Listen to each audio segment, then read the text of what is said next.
Welcome to the 11th ZEE Jaipur Literature Festival at Darbar Hall. We are delighted to introduce our next session. B.N. Goswamy looks at the entire body of work of a great Indian artist, Manaku, from the past through eyes filled with curiosity and warmth. Please welcome our speakers on stage. B.N. Goswamy, introduced by William Dalrymple, presented by Patrika Impact Series. Sir, please.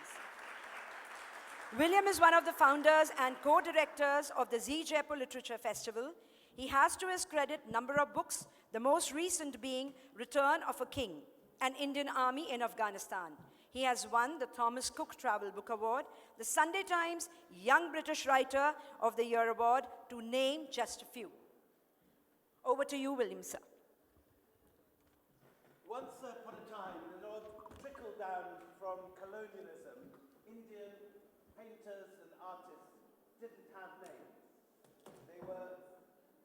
Paintings were mysteriously created by Kangra School, or Delhi School, or Pahari. European artists had names: Michelangelo, Raphael, Leonardo, and so on.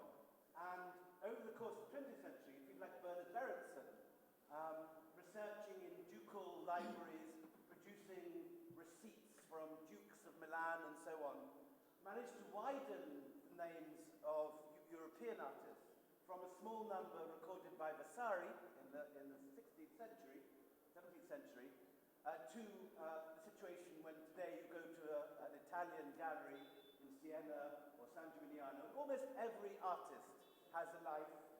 People have reconstructed where he was born, who he studied under, the influences that brought him to where he was, the patrons that allowed him to paint the great masters. But in the at the time of independence in 1947, this was not the case with Indian artists. And the man who has done more in a sense to bring Indian art out of the colonial shadow and to give identities and lives to Indian artists is the great B.N. Goswamy, one of the great what are the stars of Akbar's court called? The 9 stars of the Jaipur Literature Festival.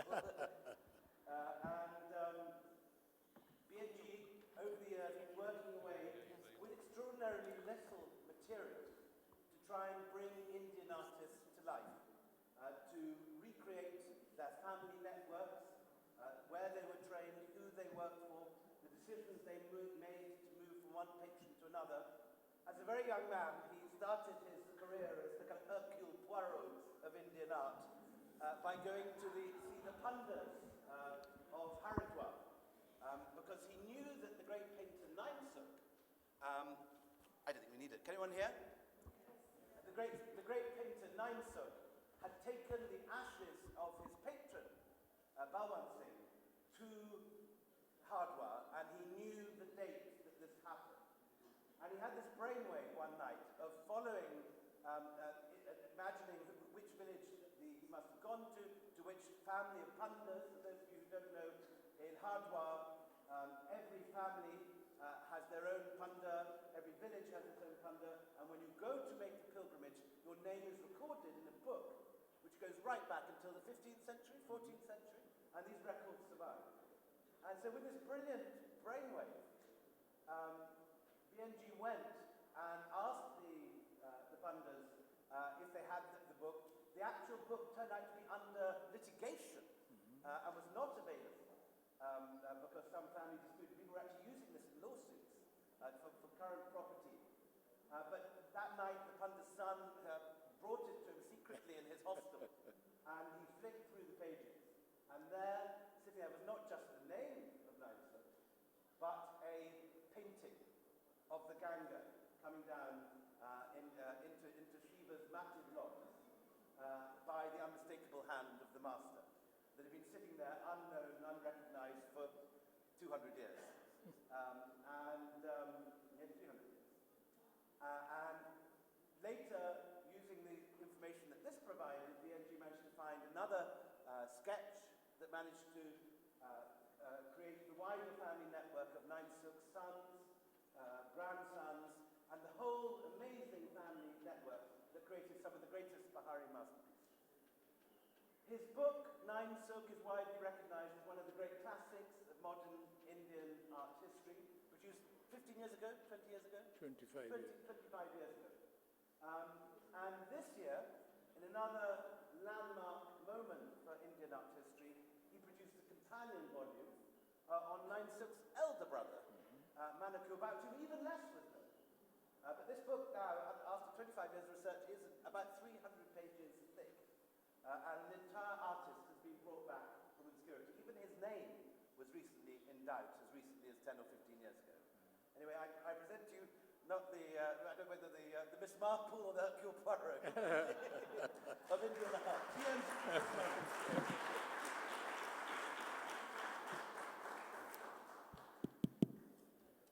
Thank you very much, William. 9 minutes have gone, so I'll claim those 9 minutes at the end of my lecture. Let me begin by reciting a favorite couplet of mine, something that I've done several times. If you have heard it before, you'll still survive it. It's by Mir Taqi Mir. When he talks about when you enter a different world of delicacy and refinement, then he says, "Le saans bhi ahista ke nazuk hai bahut kaam, afaq ki is kargahe shisha gari ka." Breathe gently here and soft, because the territory you are going to enter is brittle, fragile. Don't breathe too deeply, because it might crack at any point of time. So you and I are going to enter a very different world than the one you and I live in at this point. The second thing that I want to say is that I've got you here under false pretenses. The title of my lecture is Conversations with the Gods. I'm sorry I'm not able to play any conversation. I don't have CDs of how this painter of the 18th century conversed with the gods. But you and I have to enter, in a manner of speaking, his world and how he talked to the powers that were up there. Manaku is the name of the man. Manaku comes from the Sanskrit word manikya, which means ruby, and very well named, so to speak, precious, right? And a ruby is those who deal with gems know that has an inner fire. This man had a fire inside his belly, which you will and I will have the occasion to see in a few minutes from now. When I wrote this book on Manaku, it's taken me some years. It was very difficult to proceed because, unlike his younger brother, whom William has mentioned at length, there is very little information anywhere. There's 1.5 lines of text in Panda's Bahi. That's all. And where he writes in 1.5 lines, "I am Manaku, carpenter, painter, coming from the small state of Guler. My father's name is Pandit Siu, my grandfather's name is Hasnu," and so on. "And I have come here in this particular year, 1793 Samvat, which translates to 1736. That's all that we have in terms of hard information on him. Therefore, what am I talking about? How am I able to reconstruct his style? How am I going to be able to tell you why I think this particular painting is by him or this particular series is his? Now, Manaku has been the subject of great controversy among scholars. There is great controversy about him, but nobody really knows what it was all about. There's one colophon at the end of a series of paintings called the Geet Govinda, which he painted in the year 1730, which has been the subject of enormous bitterness among scholars, but that is long ago. One of the scholars, in fact, nearly went to court, trying to prove his case and so on, but that didn't happen actually. Kal Khandalawala.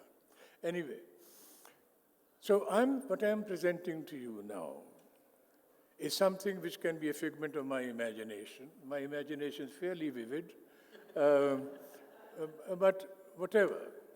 And I remind myself, this is not the last word on Manaku that I'm saying, I remind myself of a wonderful Persian utterance, Zuban darkash, ay marde bisyar da, ke farda qalam neest barbe zuban. Meaning what? Pull your tongue back, O man who thinks he knows too much. Because the pen of the future will have a tongue of its own. And if you think about the pen of the future, the pens at that particular time were made of reed, and you shaved them, and what emerged from that was the tongue. So it's a very beautifully said, the pen of the future shall have a tongue of its own. So with these reservations, I present to you the work of Manaku of Guler. Manaku painted 3 major series of paintings. I will take you through them slowly, but just look at this particular painting which is on the screen. This is what this man was capable of doing. What do we see here? An enormous body of water in the midst of which a golden egg rests or floats. It is called the Hiranyagarbha, meaning the golden womb or the golden egg. In the text of India, early texts, there are speculations about how did it all begin? How did this world, this universe come into being? And maddeningly beautiful descriptions in Sanskrit texts, starting from the Vedas. In the Rig Veda itself, there is a Hiranyagarbha Sutra. What is this egg? It is the breath of the gods, it says, larger than the largest, grander than the grandest, more beautiful than the most beautiful, and so on and so forth. And this one particular time, this descended from the heavens on high and rested on the waters of eternity. Beginning of it all. One day, however, you don't measure days, some time happened and a crack appeared, and from that crack emerged the entire world, population, universe as it is. Why is it golden? The speculation is it's golden because the sun was hiding inside of it and it lent its luster to it. Not only this, he has the courage to approach a subject like this, a theme like this. But not only this, see the manner in which he renders it. The water from shore to endless shore. There's no shore, in fact. And how does he treat water? He treats water, if you notice the walls and eddies around it, which remind you, those of you who know dendrology a little, of how the life of a tree can be told by rings of time which gather around this and so on. Is he suggesting timelessness? Is he suggesting, no, nothing of comparable exists in the entire history of Indian painting. Is he talking about time which has no beginning, no end? Are we looking at something which has suddenly appeared and we are not able to measure it? That is the kind of work this man, sitting in a tiny little state in Himachal Pradesh, was capable of bringing into being. But it's not the only thing he did. Next one, please. Can we have the next slide, please? We agreed on many. Yeah, thank you. All kinds of signals. I said, I'll salute you when you come to the next one, or I'll raise this and so on. Anyhow, it's working. What are we looking at? I'm sorry, this is moving too fast. When I salute this and... Yeah, thank you very much.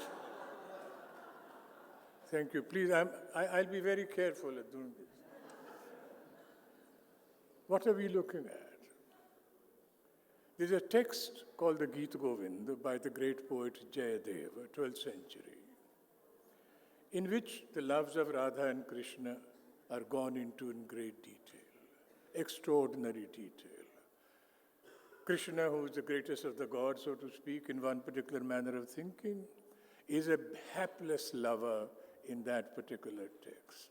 He pines and he cries and he pleads and he begs forgiveness. Radha pines and cries and begs forgiveness and pleads and so on and so forth. But in that particular text of Geet Govinda by Jayadeva, there is a mention of, very obscure mention of how in this season, cool winds come from the Malayachal and make their way through valleys and so on to bury themselves in the snows of the Himalayas. What painter would think of doing a thing like this? I mean, he paints this particular thing. He has never been to the south. He's never seen Malayachal. He doesn't even know what sandalwood trees look like. But he knows that sandalwood trees have fragrance, and that's why they attract snakes, which curl themselves around the trunks of those trees and so on. And it is the hot breath which comes from the bellies of these snakes, which this particular painter is telling us is going to escape through this particular valley up to bury themselves in the cool snows of the Himalayas.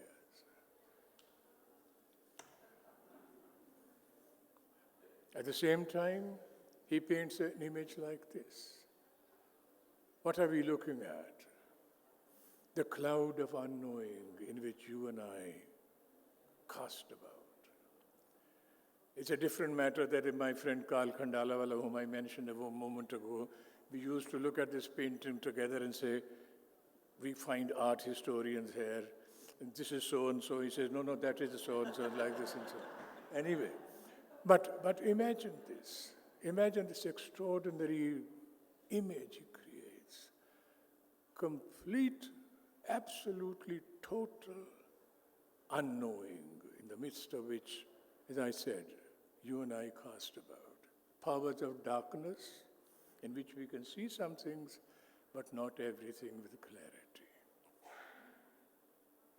Next one, please. When I said about water being treated in that fashion, that's not the only thing that Manaku knows how to treat. He can treat water like this, from the navel of Vishnu, the great lotus emerges and Brahma sits on it. Next one, please. These waters are still, more or less still.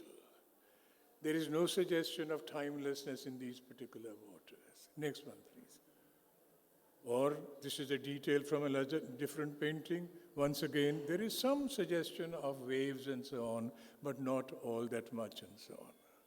Or this particular thing, again from another painting by Manaku. I'm drawing your attention to the fact that the man was not committed to rendering water in those walls and eddies, which I have suggested in my folly perhaps, is something suggestive of timelessness. So he had various things at his disposal, various strategies at his disposal, and so on.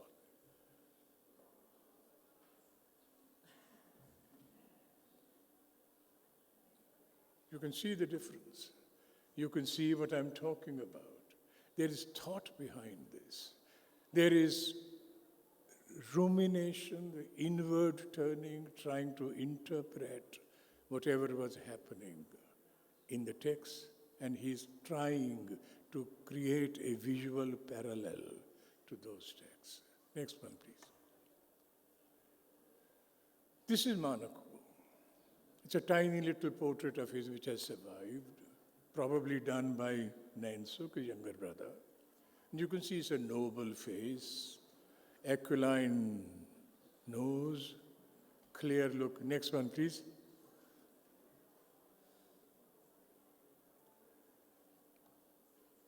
Can we go back one slide, please? Yeah, now you see him more clearly. Forward one. Yeah, thank you. He's a Pandit. He's not a Pandit really. He came from a Kashmiri family, possibly was a Pandit. But these people had merged themselves into the identity of carpenter painters, and you can see the tilak mark on the forehead, which tells his own affiliation to a particular sect. But there is keenness in the look. Shall I clap? I mean, when I... No, please, I really want to be clear about this. And I pointed where? In that direction? This is forward? This one. This is back? Okay, thank you. This is Manaku at a slightly older age, standing with a staff in his hand, but the nobility on the face, the gravity is all there. This is his father, Pandit Seu. The very poorly written inscription at the top of this tells us who this man is. And this is his younger brother, Nainsukh, who is considered to be one of the greatest painters that we have had the privilege of knowing the work of. And this, in that surrounding, is a Pandit by the name of Dinmani Raina, Rajguru of the ruler of the state of Guler, who I think was a mentor, who was a learned man, who knew the text backwards, so to speak, and with whose help, I suppose, Manaku, who may not have been a very scholarly man himself, was able to interpret some texts. Now, this has given up on me.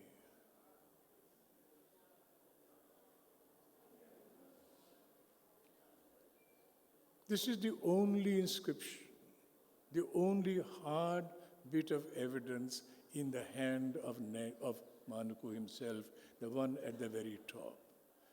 Naina, he says Manaku Tarkhan, Chitrera, something like this, and so on. I need not go into detail on this. The date is given at 1736. And this text, this is page from the Bahi of a Panda, a priest at a central pilgrimage, mentions Manaku again and again, names of his sons, names of his nephews, and so on. So you don't have to trouble yourself to read it. Take my word for it. This mentions Manaku several times over. So there is some information we have, but with this sliver of information that we have, we are trying to reconstruct, so to speak, what this man did. 3 series. Next one, please. This extraordinary painting, large painting, unusually large. Siege of Lanka, Ramayana. His father had painted and brought the story up to a particular point. And Manaku took over, enlarged the scale, and did this kind of thing. The quality of abstraction, the extraordinary understanding of colors, and keeping up with the narrative at the same time, keeping you and me locked into the picture. What is the situation here? The Rama's army has camped outside the golden citadel of Lanka. And Rama's army consists of monkeys and bears. And he himself is seated, if you notice, at the extreme right, conversing with who else? Vibhishana. But Ravan, the demon king, standing on top of that particular golden citadel, he says to 2 demons, I want you to enter the enemy's camp in disguise and turn them yourselves into monkeys and merge with the crowd and see what the strength of the enemy is. So you see 2 monkeys descending from the ramparts, moving towards the crowd of monkeys and bears who are the army of Rama. But look at it in greater detail. Next one, please. This is where the conference is going on. Next one, please.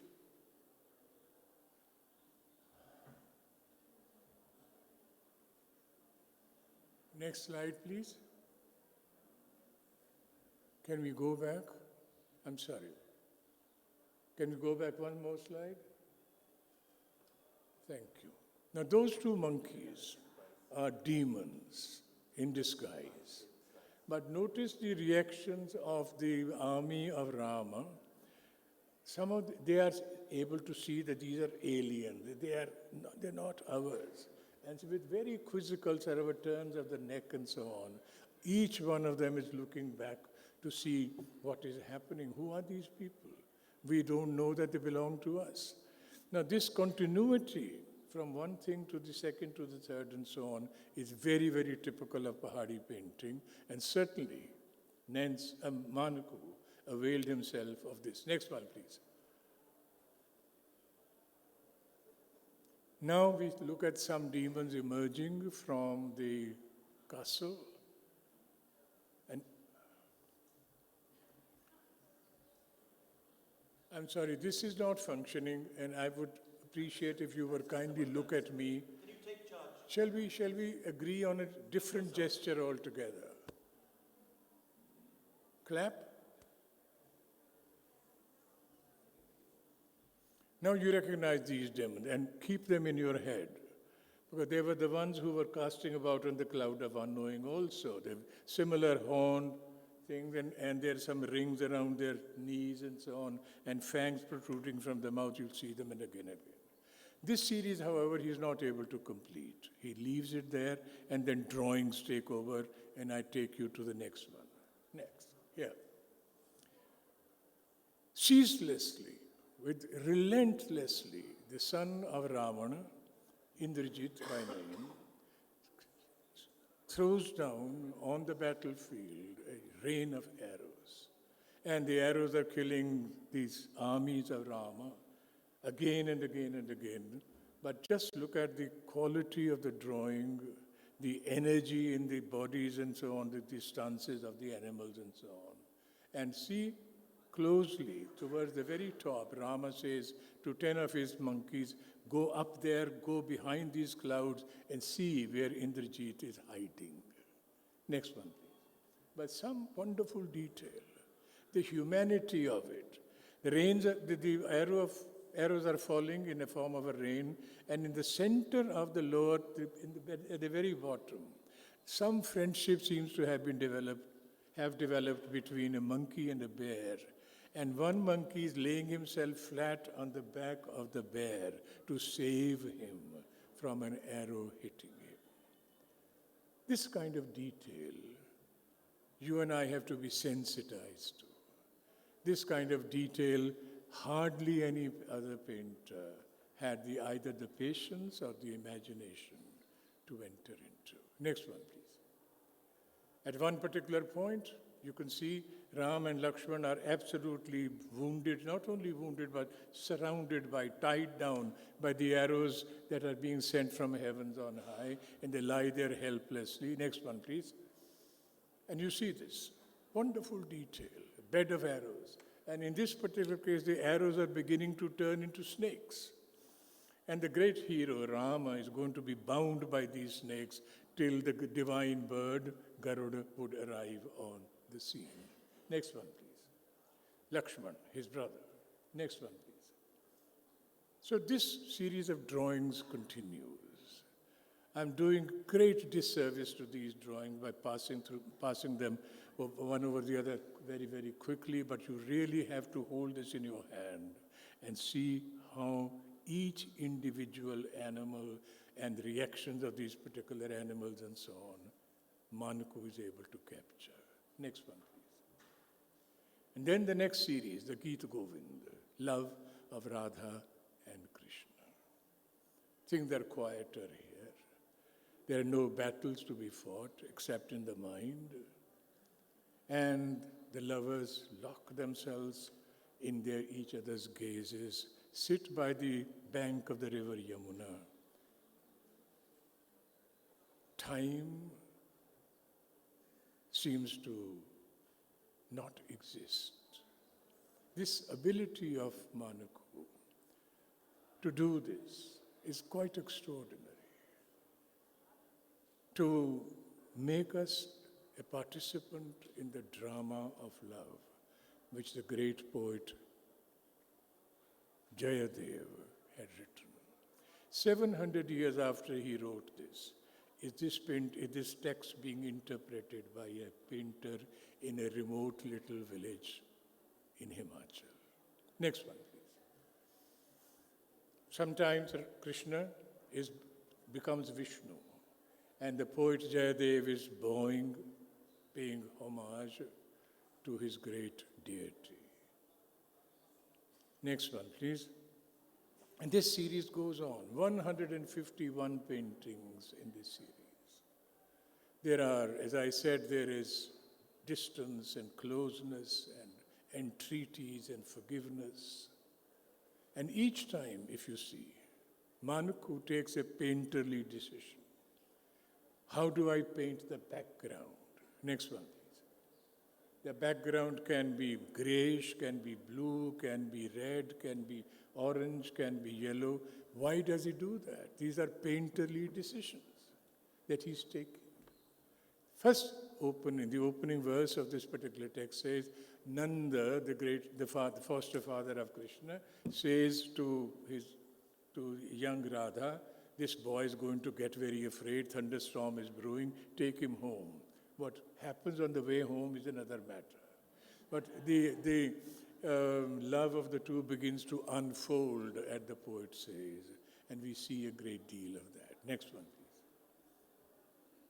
There is entreaties, there are attempts at reconciliation by a friend.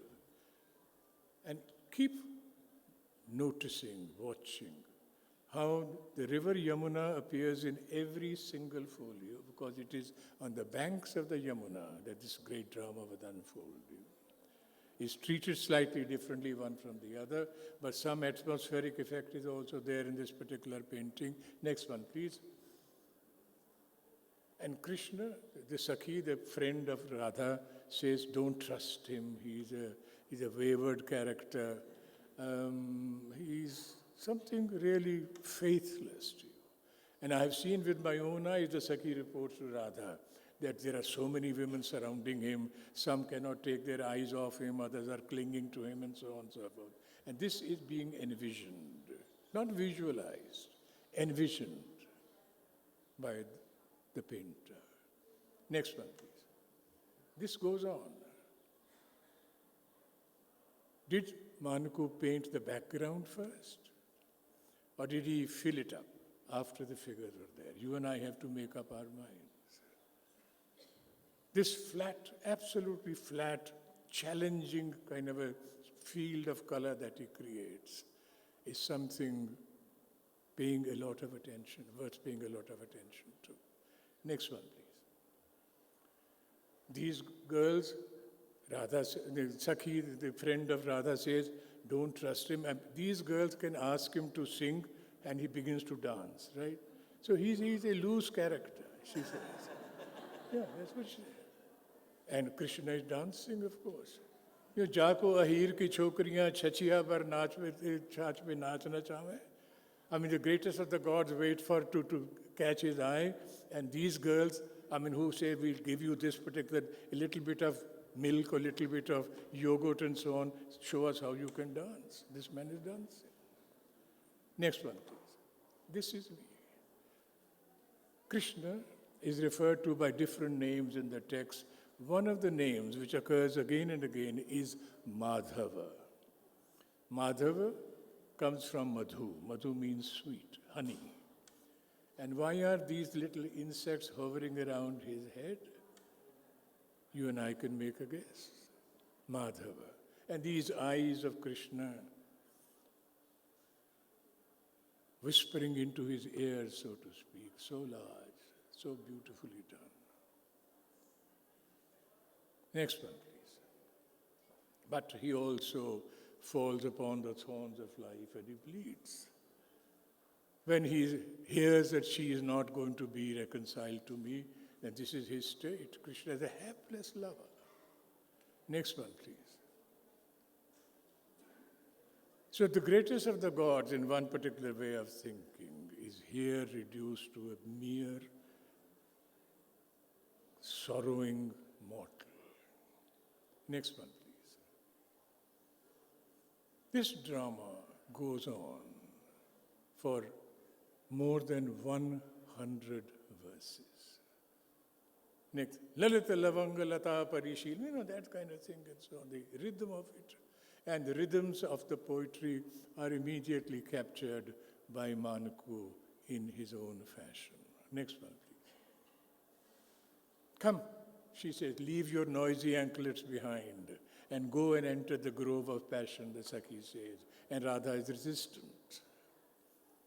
Next one, please. And then, from time to time in that series, Jayadev introduces himself. He's offering libation, homage to his deity. Next one, please. And then finally, the last sarga, 12th sarga of the text, reconciliation takes place. And then Radha, who was pining for Krishna, then she becomes a mistress of the situation. She's a swadhina patika. She is one who has the lover completely under her control. An imaginary situation, you might say mythical situation, but she is the one who has her lover completely under her control, and she says to him, now, put flowers in my hair, now put a tilak mark on my forehead, now paint my breasts with beautiful colors and so on. Next one, please. Like this. The two are together. Next one, please. And Krishna does her bidding. One detail you will be interested in.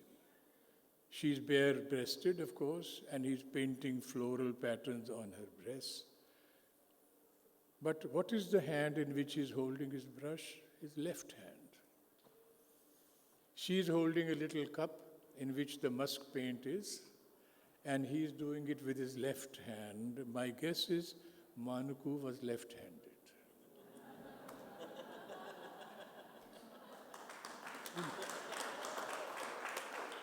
He makes all kinds of errors which left-handed people make sometimes. Right, next one, please. Now, he's, of course, the master of it all, Shai, like this. Next one, please. Next slide, please. But this detail will probably buttress what I was saying. This young woman, whom we have seen before, for whom Krishna was dancing, if you notice, her arm is left, but the hand is right. The right hand fixed on to a left arm. Left-handed? Who knows? Not the lady. I'm talking about the painter. Next one, please. So on it goes. I'm looking in a bit of a panic at that watch, that clock. It says 19 minutes and 28 seconds left. But we are talking about eternity here. So, time may not necessarily have a meaning.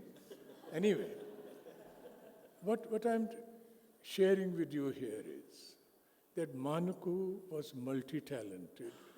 He could paint absolutely like the stylized figures of the two Gopas, but he also was a very sharp observer. Some of the portraits, that man with the bearded man in the middle of it and so on, is a cowherd. We saw him before, but this is a sharply observed portrait, very, very sharply observed. Next one, please. Then we come to the next series, the Bhagavad Puran. This is where Manaku enters the domain of the gods and converses with them. There are inscriptions on top of some of his drawings in which he talks about the deity, the highest of the gods, in very familiar terms. Vishnu Baita, like Vishnu sitting here, not the great god Vishnu. Manu Galanda, meaning Manu is talking like this and so on, as if they are next door neighbors of his. As if he has absolutely no distance between him and his deity. The devotee and the deity are one, so to speak, when Manaku approaches things. This text, Bhagavad Puran, probably the most revered of all Puranas, certainly for the Vaishnavas. There are 18 Puranas and Bhagavad has a prime place in the middle of that and so on, is full of most extraordinary developments and episodes. Here, the great yajna, the great havana, the great sacrificial fire has been lit, and 4 priests are sitting Manaku knows exactly what priests are these. Meaning, there has to be an Udgatri, there has to be a Brahmin, there has to be, I forget the name, but 4 priests have to perform a yajna in a very ritualistic fashion. The gods are assembled because it is one of the great sacrificial fires which is to be lit. Next one, please. Here in this particular series, a sage like Aakhri, for instance, can stand on one leg, so to speak, resting his other foot on the ground on his toe, big toe, for 1,000 years. So the text tells us. Strange things happen. It is the nature of myth to magnify. That we must remember. Next one, please. There are these 10 prachetasas who do penance underwater for 1,000 years in order to be able to gain the darshan of Shiva. Things unheard of in Indian painting. Next one, please. These prachetasas can, with one breath, reduce a forest to ashes. Such is the heat coming out of their breath. Next one, please. And this extraordinary episode, the King Prithu, after whom our land is named Prithvi. King Prithu is approached by a number of his subjects who say, we are dying of starvation because the earth is not yielding us her products, whatever she has. And the word for earth and cow is the same, go. So he personalizes it. He treats the earth as a cow. So this is the earth cow. King Prithu asks this particular earth cow, why are you not yielding your treasures to my poor subjects? And she starts running. Next one, please. She starts running, and Prithu follows her. And then he finally captures her. Next one, please. And he brings her to his own palace, stations her outside and so on, and invites all creatures, the gods and the demigods and snakes and beasts and four-footed animals and so on, come, take from this particular earth whatever you can, what is your want, what you are capable of. And so the gods do that. Next one, please. And the beasts do that. Next one, please. And snakes descend, come from nowhere and take poison from her udder. Manaku was very fond of dense narration. He is not happy only with showing all this in one or two, but there are 12 different paintings of this particular series of the cow who's the earth being milked. Is it a parable? Is it a metaphor for kingship? Who knows? Next one, please. Then, in the great titanic battle between Varaha, the great boar, the earth has been captured by the demons who take one of them, Hiranyaksh, takes it into the bowels of the waters and so on. And Krishna and Vishnu incarnates himself as a boar. Next one, please. And again, the battle, once again, notice the background, the treatment of water. Because this battle raged for thousands of years. The future of the universe is at stake here.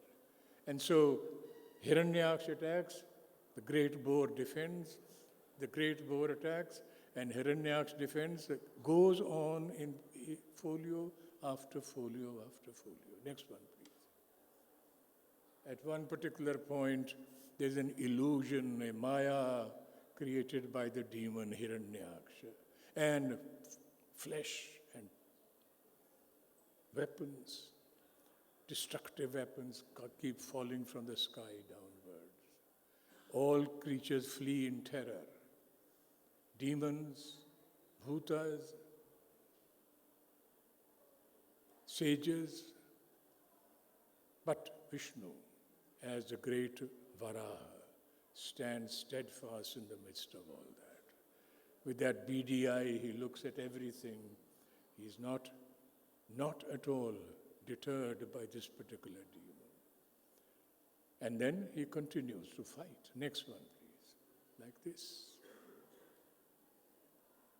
What am I saying? What am I leading you towards?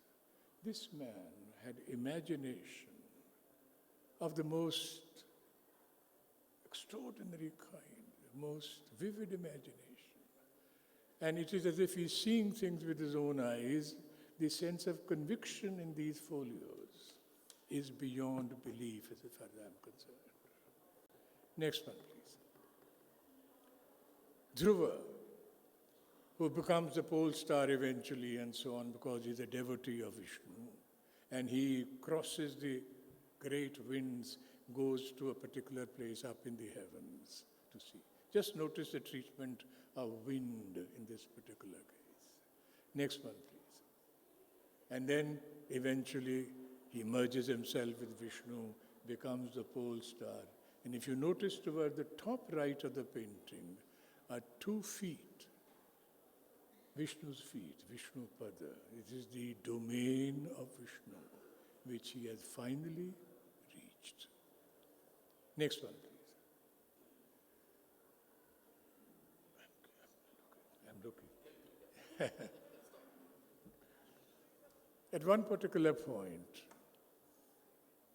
Indra, the god, becomes nervous because so many sacrificial fires are being lit by other people and he might lose his kingdom, so he wants to hide. And he assumes the guise of holy men. These are fake holy men. But now look at the portraiture.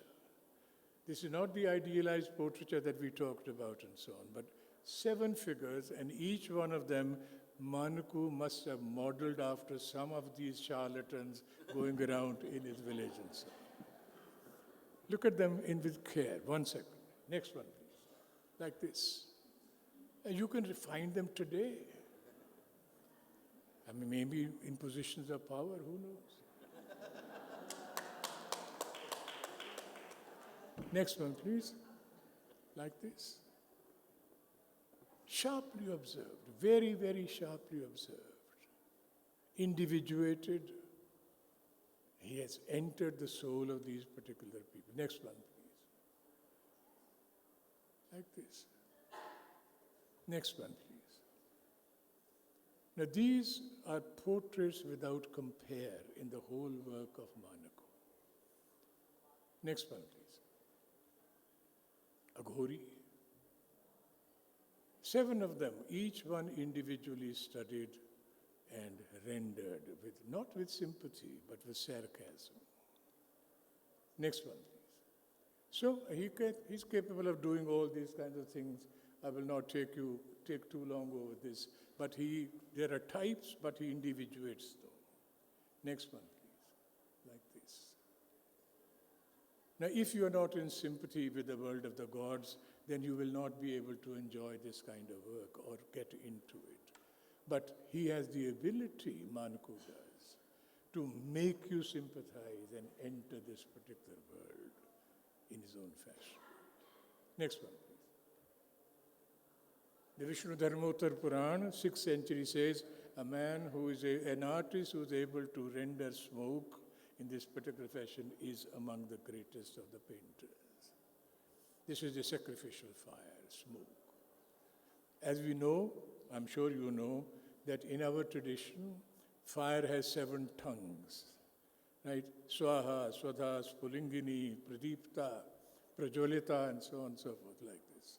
And he knows this. He knows this exactly. What is Sudhumra Varna?